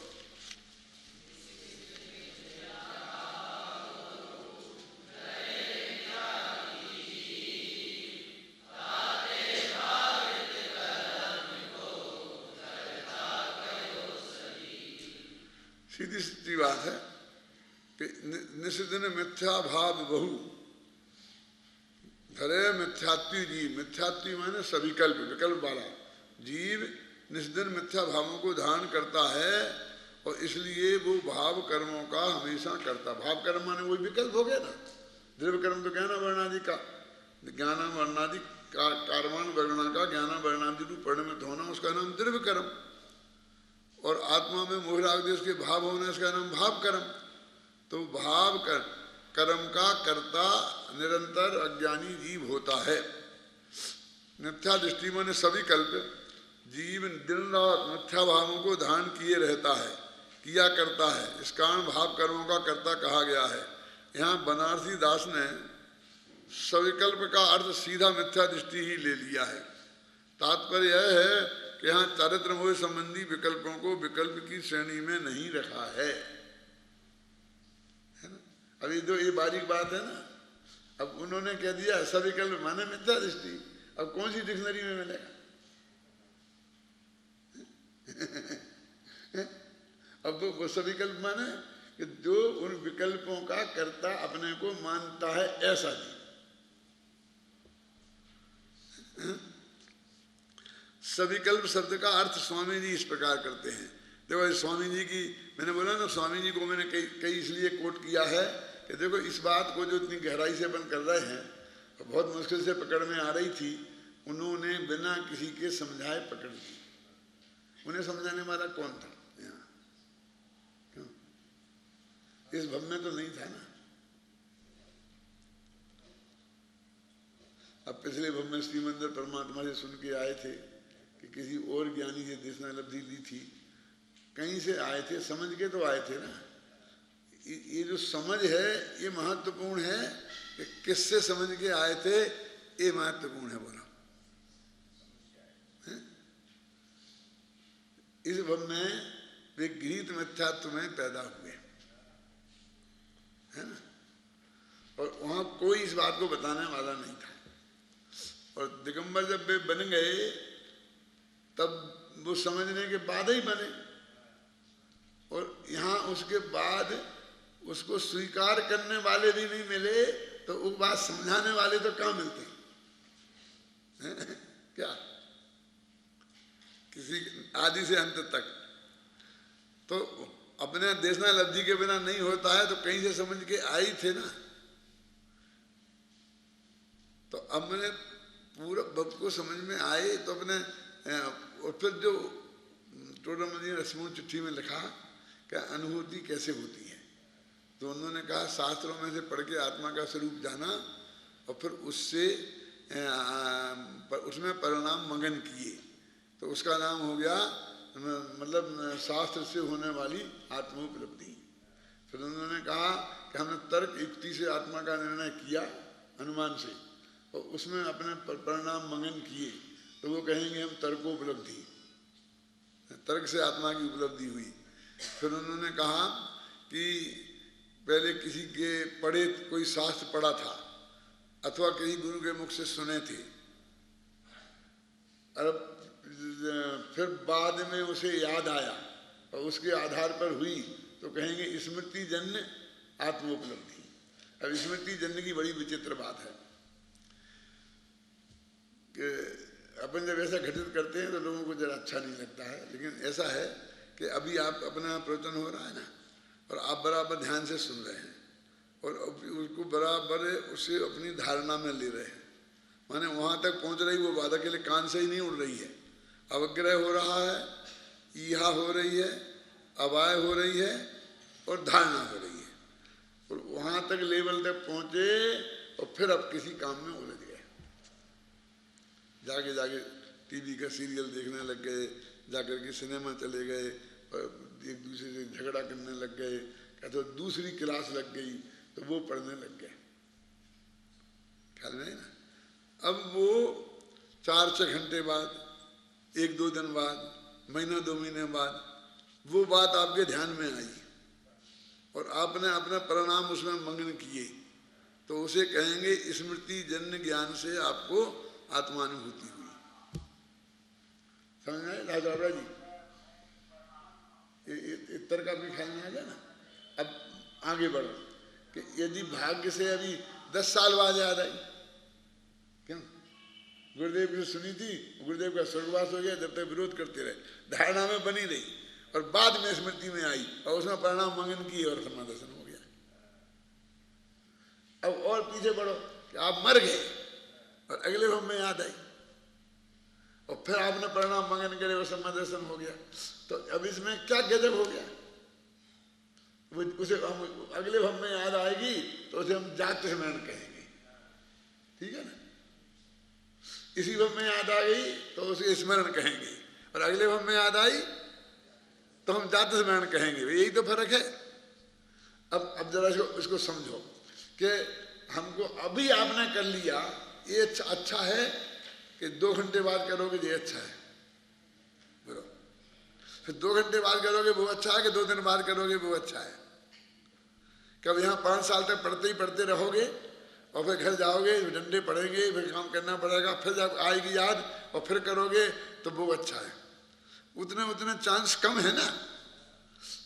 जितना जितना काल कम जाएगा उतने चांस ज्यादा हैं और जितना काल जाएगा उतने चांस कम है। और भव बदल गया तो चांस बहुत कम हो गया ना। ऐसी स्मृति तो लाखों को होती है और जात स्मरण तो लाखों में से 1-8 को होता है। तो वो अच्छी स्थिति है अन्ना जी की बुरी स्थिति, और उसको हमने बढ़िया माना। जात स्मरण मानो क्या क्या हो गया यार, जात स्मरण सिंह निकल जाएगा, जात स्मरण हो गया तो क्या हो गया? जात स्मरण हो गया और उससे हो गया अनुभव, उससे सिद्ध हुआ कि ये ऐसा है कि उसने जब समझाया था तब नहीं समझा, अब आई अकल। हमारे कहते हैं ना क्या कि जब मैंने जिंदगी भर समझाया। मेरे एक मित्र है, नाम अभी नहीं बताता हूँ, मेरे से भी बड़ी उम्र के हैं, अभी जिंदा हैं। तो जब तक उनके पिताजी जिंदा थे तो रोज ही ना उनको डांट के समझाते थे, कहते तू क्या करता है, तो पंडित जी के पास जाया कर, ये तत्व सुना कर, ये समझा कर, और ये बहुत असली चीज़ है, बढ़िया चीज़ है। लेकिन जब तक पिताजी मरे नहीं तब तक उन्होंने कुछ नहीं सुना और माना नहीं। और जब पिताजी का स्वर्गवास हो गया उसके 2-4 साल बाद फिर वो आने लग गया, और ऐसा आने लग गया कि सुबह 5 बजे से उठ के मेरे साथ ही रहता। तो घूमने चलो तो आ जाओ, फिर आ जाए, राजा। और आज बहुत बड़ा विद्वान है, प्रवचन करता है, ख्याल नहीं ना है? और वो एक करते था और वो एक कहते हैं अपने मुंह से कि मैंने पिताजी ने बहुत समझाया और मैंने नहीं माना और आपकी बात नहीं सुनी और अब मैंने मानी। आप समझे ना? तो ये वो पछताने की बात है कि वो मान लेते पिताजी की, वो अच्छी बात थी। माने उस भव में नहीं माना और अगले भव में माना, क्यों? और 2 भव पुराना जात स्मरण है तो 2 भव बाद माना, तो जितना देर हुए उतना गलती ज्यादा हुई ना। उसको तुम उतना महिमा मंडित करते हो, उसमें दम क्या है? दम तो उसमें है कि वो आत्मा का अनुभव हुआ। और हजारों लाखों लोग जात स्मरण वाले ऐसे हैं कि वो उनको आत्मा संबंधी होता ही नहीं, वो जगत संबंधी लड़ाई झगड़े के हुए ना, और वहीं उनका ज्ञान काम करता है। नारकियों का अभिज्ञान मालूम क्या काम करता है कि माँ भी नरक में पहुंच गई और बेटा भी नरक में पहुंच गया, तो उसे मालूम क्या याद आता है कि जब मैं बिल्कुल छोटा था तो उसकी माँ रोजाना उसकी आंख में काजल लगाती थी। तो कहते ये माँ मेरी रोजाना आंख फोड़ने की कोशिश करती थी और मैं मुश्किल से रो कर मुश्किल से बचा पाई। यदि नहीं चाहते फोड़ ही डालती। याद कर करके फिर उसकी पिटाई करता है वहाँ। माने उसको अवधि ज्ञान भी ऐसा होता है, उसे विभंगावधि बोलते हैं ना। ऐसी ऐसी बातें याद आती हैं, उल्टी उल्टी बातें याद आती हैं। ख्याल नहीं ना कि देखो ये वही पिताजी हैं कि जो मुझे डंडा मार मार के स्कूल में भेज, वो उसको उसी रूप में याद करता है। क्या वो दूसरा आदमी उसे उपकार के रूप में याद करता है। अपने तो बहुत प्रसिद्ध कहानी है, कौन सी मुझे मालूम है, समय हो गया। वो कहानी है ना, वो वायुभूत और अग्निभूत की, जो सगे भाइयों को पढ़ाया था। क्यों है, याद आई थोड़ी बहुत कि नहीं? कि दो सगे भाई थे, बाप बहुत बड़ा विद्वान था, उसने पढ़ाने की बहुत कोशिश की, लेकिन वो नहीं पढ़े सो नहीं पढ़े। जब उसका स्वर्गवास हो गया तो राजगुरु का पद खाली हुआ, वो राजगुरु था, तो उसी के बेटे को दे देते पुराने जमाने में। ऐसा कोई पक्षपात नहीं कहलाता था ये कि बेटे को क्यों दे दिया, उसको ही देते थे। तो उसे राजगुरु बना दिया। वो राजगुरु बना दिया तो मूर्ख थे, कुछ नहीं उनको आता था। आखिरकार 2-4 दिन में पोल खुल गई और उनकी छुट्टी हो गई। छुट्टी हो गई तो माँ के पास आके रोने लग गए। तो माँ ने कहा, बेटा पिताजी ने बहुत समझाया था, हमने भी कहा था, तुम नहीं पढ़े। अभी भी कोई बात नहीं है, तुम्हारे मामा भी उतना ही बड़े विद्वान हैं और वे अभी जिंदा हैं, तुम उनके पास जाओ और वहां पढ़ लेना तुम। तो वो मामा के यहाँ गए दोनों भाई। तो मामा तो जानते थे कि मेरे भांजे महानालायक, बाप ने बहुत कोशिश करी, वो पढ़े नहीं, और अब मेरे पास आए हैं पढ़ने। यदि मैं इसे लाड़ प्यार से रखूंगा तो ये फिर भी नहीं पढ़ेंगे। इसलिए उनने कहा कि तुम भांजे हो मेरे? कि हाँ हम भांजे हैं, मम्मी ने कह के भेजा है कि तुम सगे मामा हो हमारे। कि मेरे तो कोई बहन ही नहीं थी, ये भांजे कहाँ से आ गए? क्या बोला उनने? मेरे तो कोई बहन ही नहीं थी, ये भांजे कहाँ से आ गए? क्या आप हमारे मामा नहीं हो? कि नहीं है, नहीं है। लेकिन अब हम क्या करें, हम क्या करें? कि देखो भाई, तुम पढ़ने आए हो ना? कि हाँ मामा नहीं है हम, लेकिन तुम चाहो तो हम तुम्हें पढ़ा सकते हैं, पढ़ा सकते हैं तुम चाहो तो, लेकिन तुम्हें अपने खाने पीने का इंतजाम खुद करना पड़ेगा। रहने की व्यवस्था, खाने पीने की व्यवस्था खुद करनी पड़ेगी। तो पुराने ज़माने में और तो कुछ होता नहीं था कि आश्रम में गाय भैंस जहाँ बनती हैं वहाँ पर लेटे रहना, पड़े रहना। कोई कमरा दे दिया वहीं से गुरु जी ने और कह दिया कि रोज ना भीख मांग के जाओ। वो बामन को धन केवल भिक्षा, क्या मिल जाती थी भीख, विद्यार्थियों को भीख बहुत मिलती थी कि हम यहाँ पढ़ते हैं और इसलिए हम कमाते नहीं हैं, तो जाके देते थे, गाँव वाले दे देते, तो भीख मांग करके खाओ। तो उन्होंने भीख मांग खा खा के बन के बहुत बड़े विद्वान बन गए, टॉप के विद्वान बन गए, बाप जैसे ही बन गए, मामा जैसे ही बन गए। जब वो विदाई समारोह होने लगा तो मामा ने सच्ची बात बताई कि भैया हम तुम्हारे मामा हैं, ये सच्ची बात है, लेकिन तुम बाप के लाड़ में नहीं पढ़े थे, ऐसे मेरे लाड़ में भी नहीं पढ़ते, इसलिए मैंने तुमको कहा कि तुम मेरे मामा, हम तुम्हारे मामा नहीं हैं, और हमने तुमको पढ़ा दिया, तुम विद्वान बन गए, नहीं तो नहीं बन पाते।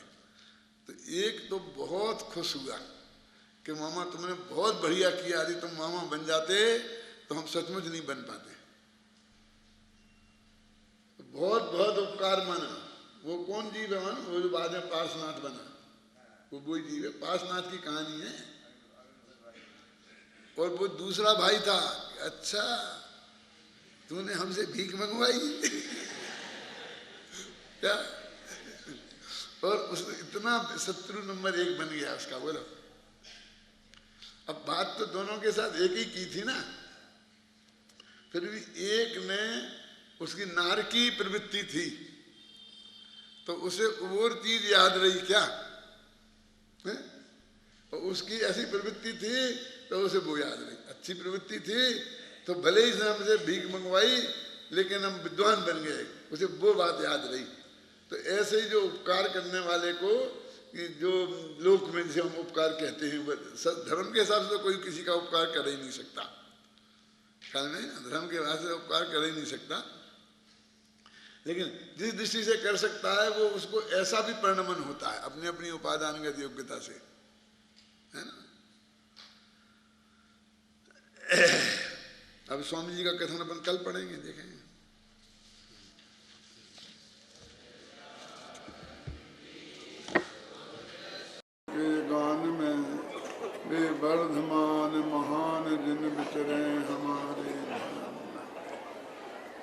समय सार परमागम की 144वीं गाथा चल रही है, जिसमें सीधा आत्मा का अनुभव कैसे होता है इस बात को विस्तार से बताया गया है।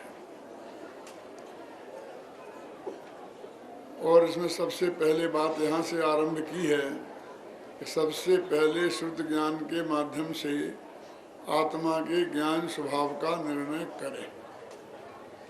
ये तो बुद्धिपूर्वक करने योग्य कार्य है। और अब ये हो जाने के बाद मति ज्ञान जो इंद्रियों के माध्यम से बाह्य पदार्थों के जानने में लगा था, उसको वहाँ से हटाकर आत्म सन्मुख करे। और श्रुत ज्ञान जो नयों के विकल्पों में उलझ कर रह गया था, उसको वहाँ से हटाकर आत्म सन्मुख करे।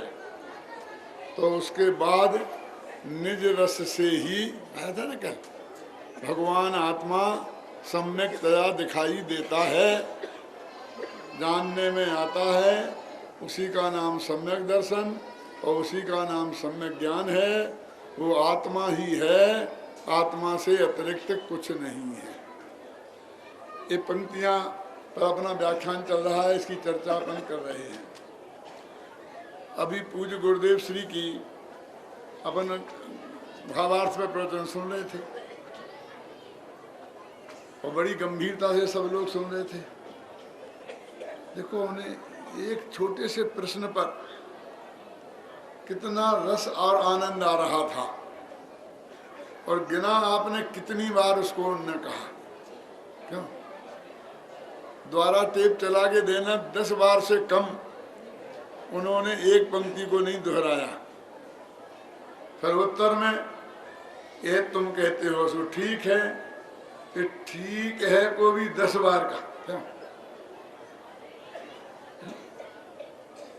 उनको ऐसा होता ही नहीं कि मैं क्या कह रहा हूँ कि बार बार बार बार बार बार बार बार उसी बात को कहते ना।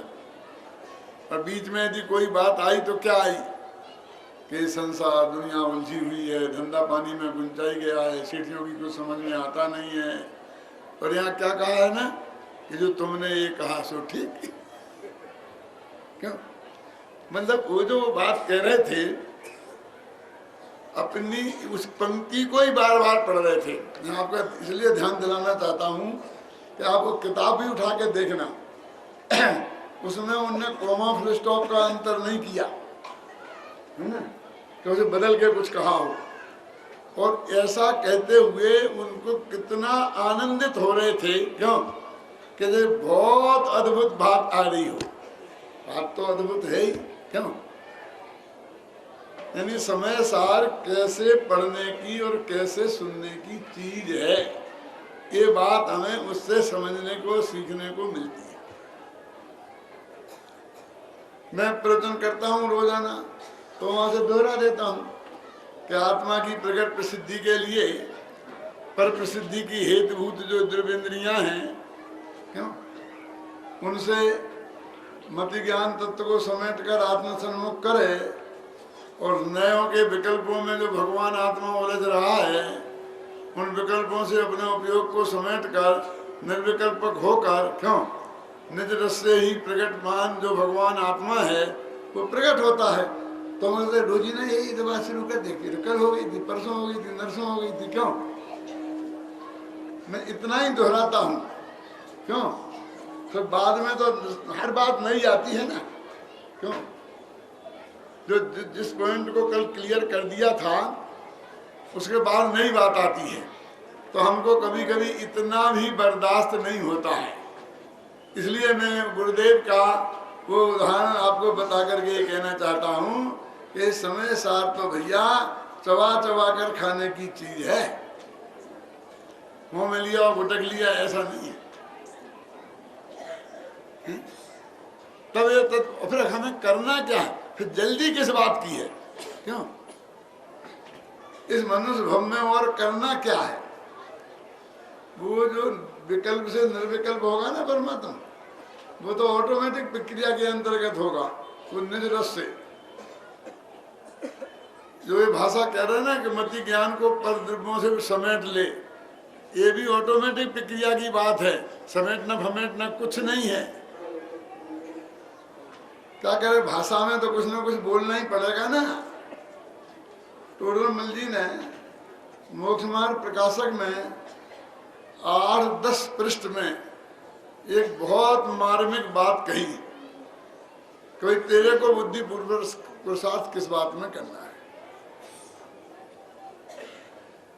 सारे 10 पेज का सारांश अनेक प्रश्नोत्तरों के साथ करते करते, और वो ये कहते हैं कि तू तो तत्व निर्णय करने में अपनी बुद्धि लगाने का पुरुषार्थ कर, बस खत्म, और कुछ तेरे हाथ में नहीं है, तुझे कुछ करना नहीं। पढ़ना हो 10 पेज को, ये निर्णय दिया है उसमें।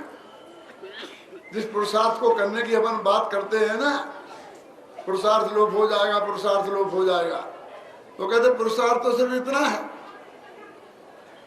इन संयोगों में अपना पुरुषार्थ चलता नहीं है। ये तो पुराने कर्म के उदय के अनुसार होते हैं, ये भी व्यवहार का कथन है। इस बात में भी कुछ दम नहीं है बसंत भाई? क्यों नहीं है, देखो बताना। जो निमित्त की बात हुई ना, तो वो कर्म, जिस कर्म के उदय से संयोग हुआ है, वो कब बंधा था? 1000 वर्ष पहले, लाख वर्ष पहले, 1 सागर, 2 सागर, 5 सागर, 70 सागर से पहले तो नहीं बना था ना। दर्शन भवानी का उत्कृष्ट स्थिति 70 सागर है ना। और ये संयोग तुझे इस पर्याय में मिलेंगे, ये तो अनादिकाल से नक्की है कि नहीं है? बोलो है कि नहीं? वो जो सब देव ने बता दिया था ना महावीर के जीव के बारे में, 1 कोड़ा कोड़ी सागर पहले, तो 70 कोड़ा कोड़ी सागर ज्यादा होते हैं कि 1 कोड़ा कोड़ी सागर? 70 है, 1 हो। अरे भैया भाई 70 सागर और 1 करोड़ का करोड़ गुणा का 1 कोड़ा कोड़ी सागर, तो वो संयोग तो इतने पहले नक्की है। और कर्म तो बहुत बाद में बंधे और बाद में उदय में आए, तो कर्म के उदय से जबरदस्ती काय को कर्म के माथे मर रहा है? क्यों? वो तो इतने काल पहले नक्की है। और इसको बोलते हैं भैया पर्याय गति योग्यता। कल पूछ रहे थे ना तुम, ये पर्याय स्वभाव क्या है? पर्याय स्वभाव क्या है? एक द्रव्य स्वभाव होता है, एक पर्याय स्वभाव होता है। देखो, श्रद्धा नाम के गुण में सम्य दर्शन नाम की पर्याय पैदा होगी, ये तो द्रव्य स्वभाव है। और वो किस काल में होगी, ये पर्याय स्वभाव है। वो अनादि से जो नक्की है, इसलिए वो स्वभाव है। फिर वो कर्म का क्षयोपम होगा, उदय होगा, ये कर्मानुयोग की तरफ से कर्म आएगा। काल में है ना, फिर काल लब्धि, तो वो काल लब्धि है, वो पर्याय स्वभाव है। तो ये संयोग स्थूल रूप से कहें तो उदयाधीन है क्या? लेकिन और गहराई में जाएं तो उदय को तो बेचारे को नाम हो रहा है, ये तो पहले से ही नक्की था। मैं तो कहता हूँ नक्की था, उसके हिसाब से वे कर्म बंधे, और जो कर्म बंधे तो जिन भावों से बनते हैं वे भाव हुए। वे भाव भी नक्की थे कि नहीं थे? कर्म से कुछ नहीं हुआ, पर्याय स्वभाव से हुआ। तो ये संयोगों में फेरफार तेरे हाथ में नहीं है।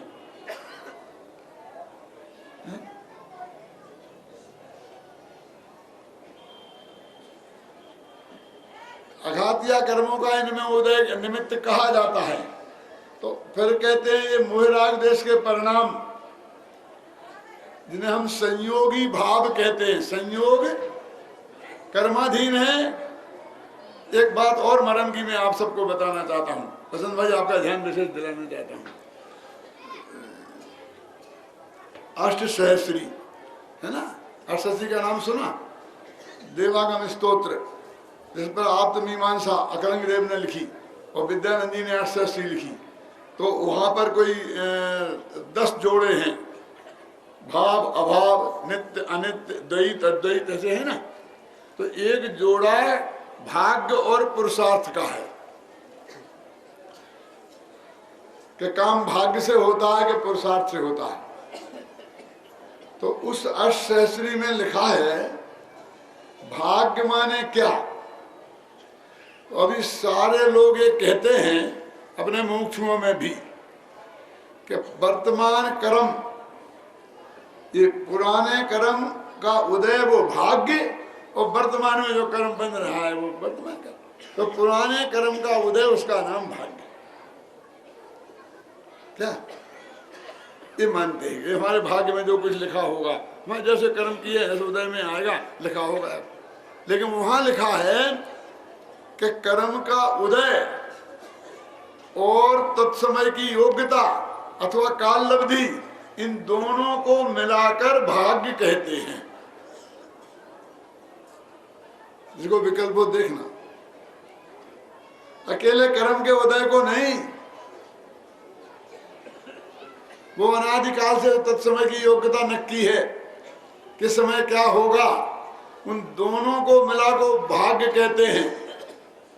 अपन तो कहते कर्म ने लिखा, और उनके यहाँ लिखा हिंदू धर्म में यद्धात्रा लिखितम ललाट पट्टे तन्मार्जितम का क्षमा, कि ब्रह्मा ने जो हमारे भाग्य में लिख दिया है उसे दुनिया में कौन पलट सकता है। माने उनको लिखने वाला एक ब्रह्मा है, तो कभी तो लिखा होगा। उनके यहाँ तो लिखी हुई बात है, और हमारे यहाँ लिखी हुई बात नहीं है। ऐसा नहीं है। और जैसा करेगा वैसा भरेगा, तो ये वो कर्म के अधीन बात है ना। तो उनने लिखा वहां पर कि इसमें अकेला निमित्त को मत लेना, कर्म का उदय तो निमित्त है भाग्य में, वो अनादिकालीन जो तत्समय की योग्यता और काल लब्धि, इनको भी लेना। तो एक तरफ एक इतनी चीजें और द्रव्य स्वभाव भी, और दूसरी तरफ पुरुषार्थ। तो भाग्य के बदले में पुरुषार्थ को जो लिया, तो 5 समय घटित करना पड़ेंगे ना, ऐसा लिया। बहुत दिनों से मेरे को एक विकल्प और चल रहा है। अपने यहाँ सिद्धक विधान होते हैं ना गांव गांव में, तो वहां पर बहुत वो नाटक खेले जाते हैं। काय का श्रीपाल मैना सुंदरी नाटक, और उस नाटकों का नाम लिखा है भाग्य। भगवत स्वरूप भगवत आगरा के एदमादपुर में हुए, उन्होंने नाटक लिखा था भाग्य, और वो हजारों बार खेला गया, और 10-20 दफे तो मैंने देखा। क्या नाम है उसका? अब बस उसमें बस वही कि जो हमने कर्म बांधे थे, वो मैना सुंदरी बार बार यही कहती है कि पिताजी तुम्हारा दिए क्या होने वाला है, मैंने जैसे कर्म बांधे हैं उसके अनुसार मेरे को पति मिलेगा, तुम देने वाले कौन होते हो, लेने वाले कौन होते हो। और पूरी रामायण शुरू से लेके अंत तक उसी की गीत गाए हैं। कोई और टोपी वाले होंगे मेरे जैसे, उनने भी शायद देखा होगा, दिल्ली वालों ने तो देखा ही होगा, क्योंकि वो दिल्ली के पास के ही थे, आगरा के पास एदमादपुर है ना, वहां के थे। मुझे तब से विकल्प चलता है कि एक नाटक मैं लिखूं, उसका नाम भी भाग्य रखूं, और उसमें बार बार ये सिद्ध करूं कि जैसा अनादि से नक्की है, केवल ज्ञान में देखा है, वैसा ही होगा पिताजी तुम्हारे करने से क्या होता है। जो भाग्य में लिखा होगा, कर्म का उदय होगा, जो इस पे वजन डाला है ना, मैं बार बार इस पे ध्यान आकर्षित करूं, पूरा नाटक का थीम बदल जाएगी। क्या आप समझ रहे ना? क्योंकि असली भाग का तो मेरे पास प्रमाण है अष्टश्री का।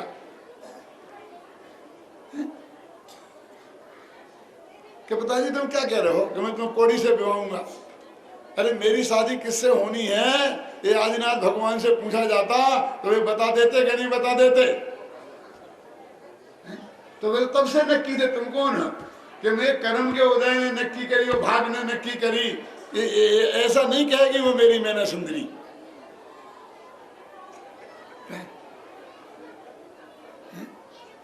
कितना कितना लिखेंगे, कहाँ लिख सकते हैं? दिमाग में विचार तो बहुत आते हैं अंदर से। लगता है कि जब तक ये कुंद कुंद के ग्रंथ हैं, समय सार, प्रवचन सार, नियम सार, और इन पे लिखने का मौका मिल रहा है, तब तक काय को अपन वहां भटको हैं। लेकिन मैं थोड़ा क्लू छोड़ के जाता हूं अपने विद्यार्थियों के लिए कि मैं नहीं लिख पाऊं तो तुम लिखना, और प्रमाण वो दे रहा हूं। किसी कर्म के पे क्यों लिख रहा है महावीर? आदिनाथ से जो काम नहीं हुआ वो महावीर ने किया था ना। क्या समझ रहे हैं कि भाग्य माने क्या? हम भाग्य का सही अर्थ नहीं समझते। अरे मैंने तो पश्चाताप जो मैंने 17, 18, 19 वर्ष की उम्र में लिखी थी उसमें भी एक पंक्ति डाली है। ये भी लिखा है कि विगत भव में बांधे जो कर्म वही फल देते इस भव में, किया होगा कोई अपराध भयंकर मैंने गत भव में। ये बात भी कही। और आगे लिखा है तुम करो न विकल्प विशेष, सभी कुछ निश्चित है संयोग। हे नाथ तुम विकल्प मत करो, क्योंकि सारे संयोग तो निश्चित है। कर्म के उदय की बात भी की और क्रमबद्ध पर्याय की बात भी की। क्यों? उसको उपेक्षा करने की बात मैं नहीं कह रहा हूं, उसको हटाकर इसको स्थापित करने की बात मैं नहीं कह रहा हूं। निमित्त के रूप में वो है। विगत भव में बांधे जो कर्म वही फल देते इस भव में, किया होगा कोई अपराध भयंकर मैंने गत भव में, उसी के फल में यह संयोग मिला है, इसमें न आपका दोष। और वो कहते हैं कि आप ना करें विकल्प विशेष, सभी कुछ निश्चित है संयोग। तो कर्म के उदय की बात भी कही और कर्मबद्ध पर्याय की बात भी कही, तब वो भाग्य बना।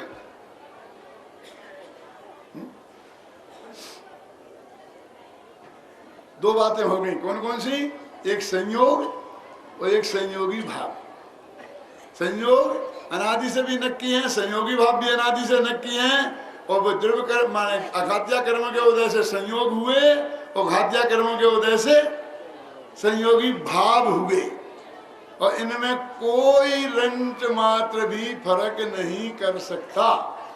जब किसी ने बार बार ये कहा टोडरमल जी से कि कर्म का उदय होगा तो, कर्म का उपशम नहीं होगा तो सम्मदर्शन कैसे होगा? वो कर्म का उपशम भी तो करना पड़ेगा ना, करना पड़ेगा ना। तो उनने पहले कहते भैया कर्म का उदय कर्म में है, तेरे में क्या लेना देना? क्या करने लिखा कि नहीं लिखा? कर्म का करता धरता कर्म है, ये भी लिखा कि नहीं लिखा? और फिर भी वो चेता रहा कि हमें भी तो कुछ करना पड़ेगा। तो कहा कि तू तत्व का निर्णय कर, इसी से उन कर्मों के उपसमाधि अपने आप होंगे। यदि तुझे करना ही है तो भी यही करना पड़ेगा, कर्म में कुछ नहीं करना पड़ेगा। लिखा कि नहीं लिखा? मोक्ष मार्ग प्रकाशक में पढ़ा कि नहीं? क्रमचंद सभी कुछ निश्चित हैं संयोग। संयोग हो गए, संयोगी भाव हो गए, इनमें तेरा कोई फेरफार हो ही नहीं सकता। अब और पर का एक देव दूसरे देव का करता है ही नहीं, और परदेव का सहयोग हो ही नहीं सकता, तो फिर निमित्त रहा ही नहीं कि थोड़ा सा रास्ता खुला है। क्या खुला है बोलो? कि भगवान की दिव्य ध्वनि, उनके अनुसार लिखी जिनवाणी और उसके अनुसार बोलने वाले सदगुरु, ये यदि भगवान आत्मा का स्वरूप समझाए और तू समझने का पुरुषार्थ करे तो वे देशना लब्धि के रूप में निमित्त हो सकते हैं, और कहीं किसी को कोई स्थान नहीं है। आज वो केवल ज्ञान का दिन है ना, असली दिन, जो भगवान की दिव्य ध्वनि में जो बात आई। क्यों?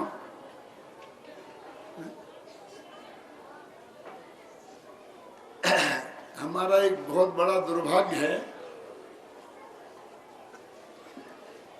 जो भी प्रथमान योग के शास्त्र हैं, खासकर कथा कोश, उपन्यासम, कथा कोश और बहुत जितनी भी कहानियां हैं, वो कहानियां तो सब यहाँ से शुरू होती हैं कि एक समय बेपोला चले तीर, समूह शरण आयो महावीर। फिर राजा सैनिक गए, दर्शन करने गए और उन्होंने कहा भगवान आज तो हमें धन कुमार जी का चरित्र सुनना है। और वे कहने लगे कि सुनो कि हे गौतम, हे सैनिक, क्यों इस तरह से वो शुरू हुए तो हमें लगता है सीधी भगवान की दिव्य ध्वनि से निकली हुई बात है। तो तत्वासूत्र लिखा तो मंगलाचरण तक नहीं लिखा, बस संबंध से ज्ञान चौरात्राणी मोक्ष मार्ग शुरू कर दिया। तो मंगलाचरण है तो वो मोक्ष मार्ग में, अरे वो तो बाद में लिखा गया है, बहुत पास में जो जुड़ा है उसमें कुछ नहीं लिखा। किसने कहा? समय सार में पंडित सब सिद्ध है, किसने कहा? लिखे ही नहीं। इसलिए हमें ये लगता है ये तो जयचंद छाबड़ा का लिखा है, ये तो अदमय चंद का है, ये कुंद कुंद का है, और वो सीधी भगवान महावीर की बात लगती है। और ये तो छपी शास्त्राकार बिना बाइंड की, जैसे बंद करके, तो वे तो हमें शास्त्र लगते हैं ये कहानी किससे। और इसके हमने गुटका बना दिए हैं, वो जेब में रख लिए। तो समय सार और तत्वासूत्र हो गए गुटका और वे हो गए शास्त्र।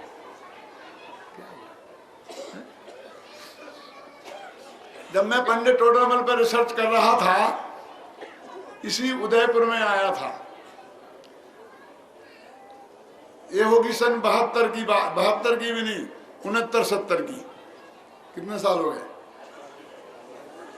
तो एक मंदिर में मुझे एक छोटा गुटका नहीं, 7-8 पेज का एक बिल्कुल सड़ी सड़ाई किताब मिली थी, छपी छपाई थी वो बहुत। तो उस किताब का नाम था मिथ्यात्व खंडन। और जब मैंने वो पढ़ी तो उसमें मालूम क्या लिखा था? वो यहीं से शुरू हुई थी कि जम्मू दीप दीपन में सार, ओ भरत क्षेत्रता में सुखकार। फिर 10-5 पंक्तियां थी और बाद में थी एक समय विपुला चले तीर, समूह शरण आयो महावीर। फिर 5-7 पंक्तियां थी।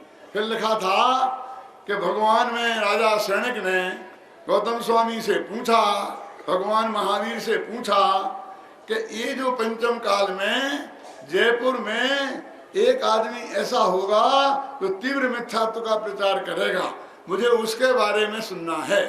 तो उनकी दिव्य ध्वनि में आया एक टोडरमल नाम का पंडित होगा, वो तीव्र मिथ्यात्व का प्रचार करेगा।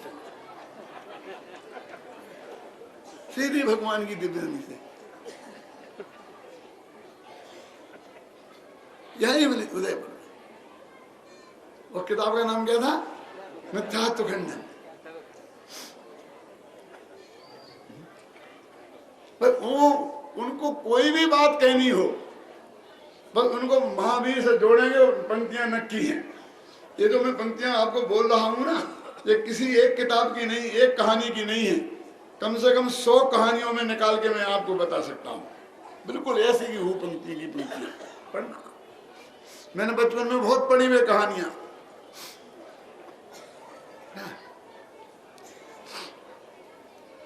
यानी ये जो समय सार की बात है, ये तो व्यक्तियों की हो गई और वो सीधी भगवान की दिव्य ध्वनि से आई। जबकि बात गुरुदेव फरमाते हैं कि 100 इंद्रों की उपस्थिति में, गणधर देव 4 ज्ञान के धारी गणधर देव की उपस्थिति में, मुनि भगवंतों की उपस्थिति में जो भगवान ने अपनी दिव्य ध्वनि में कहा था, वो ही ये बात है। क्यों? क्या बात है वो? कि तेरे को परदेव का कुछ भी नहीं करना है और ना परदेव तेरा कुछ कर सकता है। जो हो रहा है वो अनादिकाल के सब सुनिश्चित संयोग हैं और उनकी क्या क्या प्रक्रिया कैसे क्या होगी सब एक एक बात बिल्कुल सुनिश्चित है। रास्ता कितना सा छोड़ा कि सिर्फ 5 लब्धियों में देशना लब्धि, क्योंकि तेरी क्षयोपशम लब्धि तेरे अनुसार, तेरी विशुद्धि लब्धि तेरे अनुसार, तेरी पारोग्य लब्धि तेरे अनुसार, तेरी कैन लब्धि तेरे अनुसार। अब अकेली एक निमित्त रूप देशना लब्धि है, तो देशना है लब्धि तो अब उपादान के अनुसार, और देशना है भगवान की दिव्य ध्वनि में।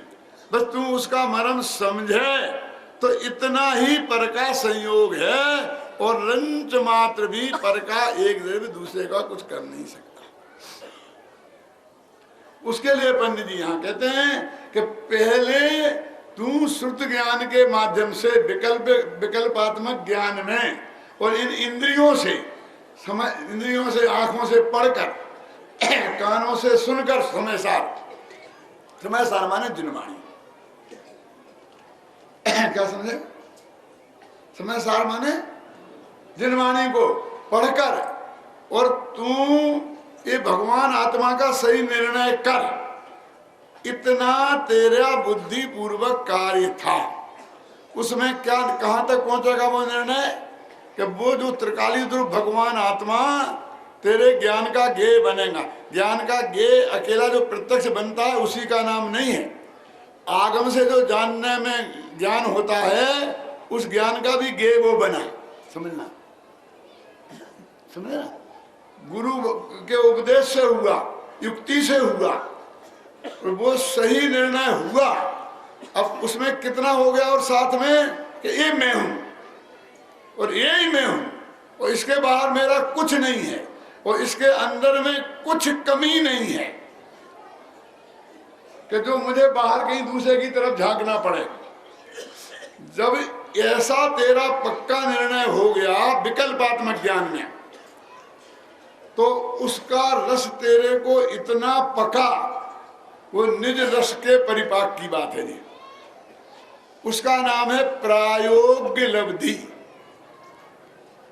अब अंदर में उसकी इतनी ताकत है कि 70 कोड़ा कोड़ी स्थिति वाला जो दर्शन मोहिनी कर्म है, वो उसकी ताकत से अंता कोड़ी कोड़ी प्रमाण रह जाता है। जिसको वो कहते हैं ना कि जब अंता कोड़ा कोड़ी प्रमाण रह जाए तब प्रायोगिक लब्धि होती है। वो कैसे हुआ? वो निज रस के परिपाक से, जो व्यवहार श्रद्धा से कितना काम हुआ, आगम के माध्यम के निर्णय से कितना काम हुआ। अरे कितना नहीं, पूरा मिथ्यात्व का नाश इससे ही होगा। सम्मा दर्शन भाई साहब तो बाद में आएंगे, पैदा होंगे। क्यों? उस भूमिका में जो तत्व का निर्णय होगा, विमल जी ख्याल में है ना। इसलिए आप ये मत समझो कि हम क्या करें, हम क्या करें, हम सब कुछ कर सकते हैं, सब कुछ हो सकता है।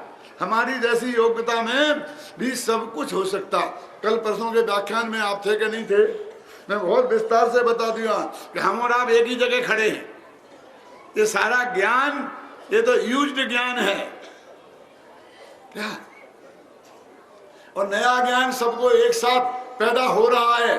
तो कितना, जितना आत्मा को जानने के लिए चाहिए उतना, लेकिन चाहिए क्या कि उसका आगम ज्ञान से निर्णय होके और उसमें अपनापन आकर और निज रस का परिपाक हो।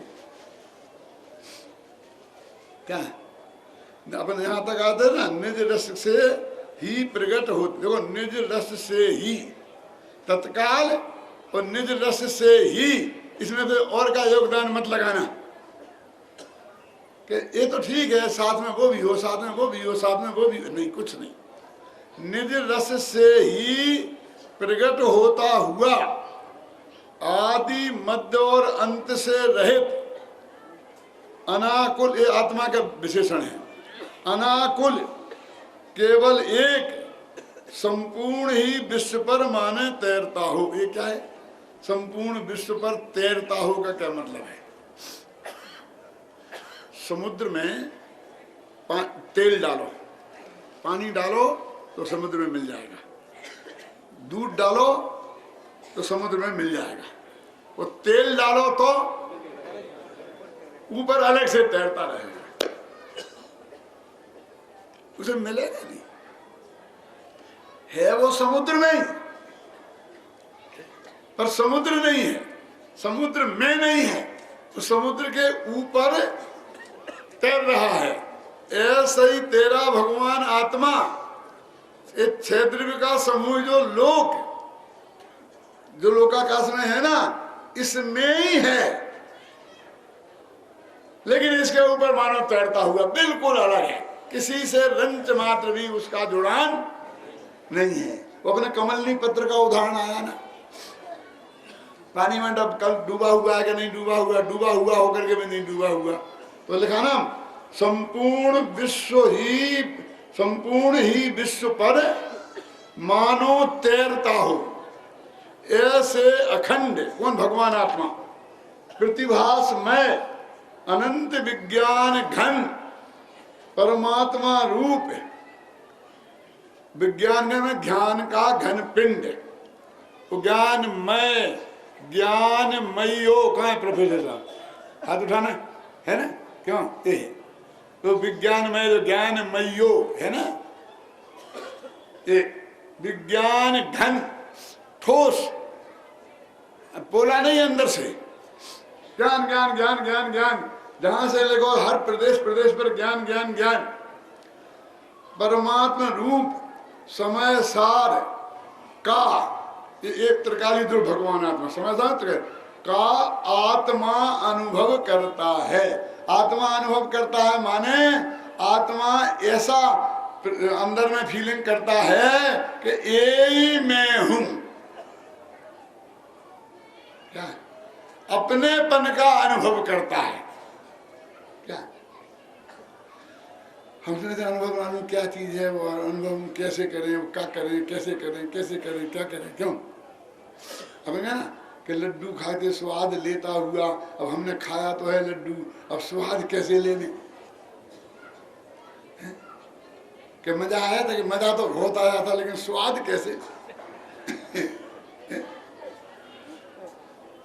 उसमें अपनेपन का अनुभव करता हुआ कि ये मैं हूं, आप समझे ना, करता है, अपनेपन का अनुभव करता है, तब उसी समय माने अगले समय में सम्यक दर्शन होगा नहीं, आत्मा सम्यकतया दिखाई देता है, अच्छी तरह दिखाई देता है, अच्छी तरह दिखाई देने का नाम सम्यक दर्शन, अच्छी तरह जानने में आता है माने सम्यक ज्ञान, लिखा है इसमें, सम्यकतया दिखाई देता है और ज्ञात होता है, जानने में आता है, सम्यकतया ज्ञात होता है, इसलिए समय सार ही, वो समय सार आत्मा दिखाना वही सम्यक दर्शन है, वही सम्यक ज्ञान है, उसके अलावा कोई सम्यक दर्शन सम्यक ज्ञान नहीं है जो तुझे कोई नया प्रकट होना है जो कहीं से आएगा।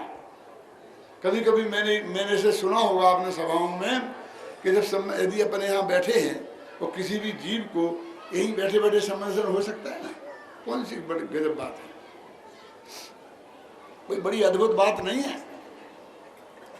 यदि विकल्पात्मक ज्ञान में सही निर्णय हो गया हो त्रिकाली ध्रुव भगवान आत्मा का और उसका रस परिपाक हो गया हो तो बस हो जाएगा, कोई बड़ी बात नहीं है।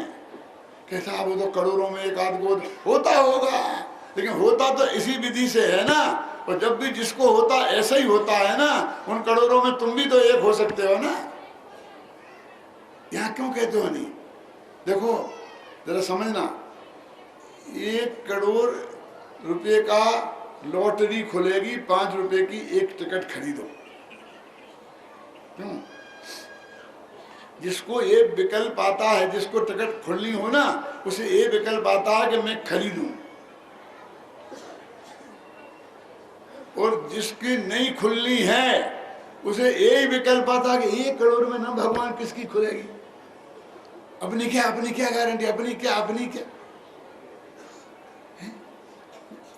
ऐसा सोचने वाला 5 रुपए का टिकट नहीं खरीद सकता। वो इतने जीवों